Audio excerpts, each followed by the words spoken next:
اگر کسی بندے کی امام کے پیچھے 3 رکعتیں رہ جاتی ہیں تو اس نے 3 بار التحیات پر بیٹھنا ہے. بڑی اہم بات ہے، یہ ان کا سوال بھی ہے، توجہ سے اس کا صحیح جواب سن لیجیے گا.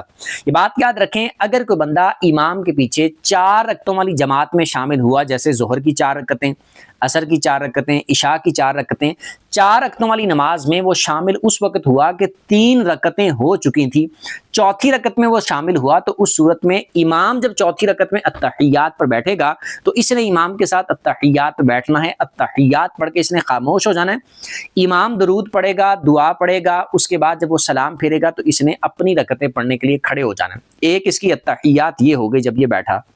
اب اس کے بعد اس نے اٹھ کے پہلی رکعت اپنی پڑھنی ہے، یعنی ایک تو امام کے ساتھ پڑھ لی، لیکن اب جو اٹھ کے اپنی پہلی رکعت پڑھے گا اس میں اس نے سبحانک اللہ پڑھنی ہے، پھر سورہ فاتحہ پڑھنی ہے، اس کے بعد قل هو اللہ یا کوئی سورت پڑھنی ہے. رکوع سجدے کر کے اس نے التحیات پر بیٹھنا ہے. التحیات پڑھ کے پھر اس نے اگلی رکعت کے لیے کھڑے ہونا ہے. اگلی رکعت جو سٹارٹ کرنی ہے اس کو اس نے سورہ فاتحہ سے سٹارٹ کرنا ہے، اس کے بعد قل هو اللہ یا کوئی سورت پڑھنی ہے، رکوع اور سجدے کرنے ہیں اور اگلی رکعت کے لیے کھڑے ہو جانا ہے. اگلی رکعت میں پھر سورہ فاتحہ پڑھنی ہے، سورت پڑھنا یعنی قل هو اللہ یا کوئی سورت پڑھنا ضروری نہیں ہے، پڑھنا چاہے تو اس کی مرضی ہے. پھر اس کے بعد رکوع اور سجدے کر کے التحیات پہ بیٹھ جانا ہے. التحیات پڑھ کے، درود پڑھ کے، دعا پڑھ کے، سلام پھیر کے اس نے اپنی نماز کو پورا کر لینا ہے. تو اس طریقے سے یہ 3 بار التحیات پہ بیٹھنا ہو جائے گا.